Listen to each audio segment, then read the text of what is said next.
Earlier, I spoke to David Batstone, president of the anti-slavery organization Not for Sale. I started by asking him to differentiate between prostitution and human trafficking. Yeah, it can be very confusing for governments and law enforcement, Mike. It's very important to understand whether or not someone is able to leave, to walk away. It's about coercion. It's not about the morality or rights or wrongs of prostitution. It's about whether someone is forced to work against their will. And in our experience in working in the commercial sex industry around the world, Not for Sale has discovered that there are large numbers of women, particularly, but also men, boys, who are forced to daily sell their bodies against their will.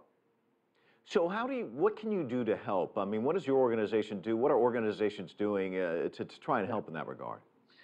Let me give you a good, very specific example in a place that probably around the world is known for its commercial sex industry, Amsterdam. Red light district is a place where people from all over Europe, indeed all over the world, go for sex holidays, if you want to call it that.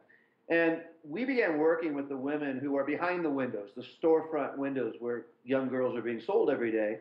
And we learned some interesting things as we got to work with them on legal and medical services. One is that they come from very poor areas. 3 out of 4 that are in the windows in Amsterdam, the red light district, come from Romania, Hungary, or Bulgaria, and from rural poor areas. So it's about lack of economic options. The second is that most of them are being managed or forced to work every day, that they have a pimp or trafficker who forces them to give the money that they earn and also forces them daily to show up to sell their bodies. So we're talking about economic desperation, and we're also talking about forced labor coercion. What we're doing is we're doing very creative things to get them out of those situations. We created a soup company, an enterprise, that we created products that we could sell not only in Amsterdam to local populations, but we could sell to grocery stores all over Europe. So it's the Not for Sale soup, and our caterers and our chefs are the women who used to be behind the windows, creating new options. But once you're ensnared in this lifestyle, it's incredibly difficult to get out of, isn't it? It really is. One, you're dealing with, say, the violence and the whole web of relationships that are aiming to keep these young women in. The second part of that is, what future do I have? Too many groups, governmental and non-governmental, focus on rescues. Can I get a young girl out? You're free now. And they go, well, free for what? What do I do next? So I think the solutions are not just intervention and enforcement of laws that would prosecute traffickers. It's also about creating avenues for new futures. And Not for Sale and a few groups around the world are really focused on that part of the solution as well. Is this the most common form of modern-day slavery?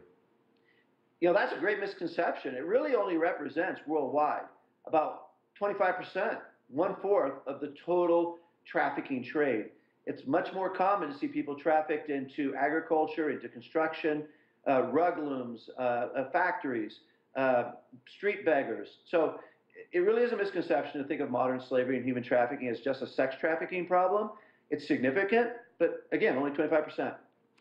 You were talking about the soup earlier. I guess that's an easy way for people to have some kind of impact. Is there something that we can do in our regular, everyday lives to try and impact this?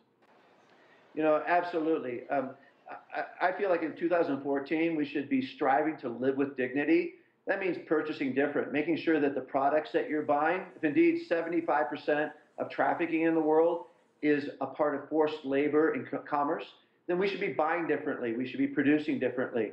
So I think average consumers and individuals can make a big difference. Get involved in campaigns, notforsalecampaign.org.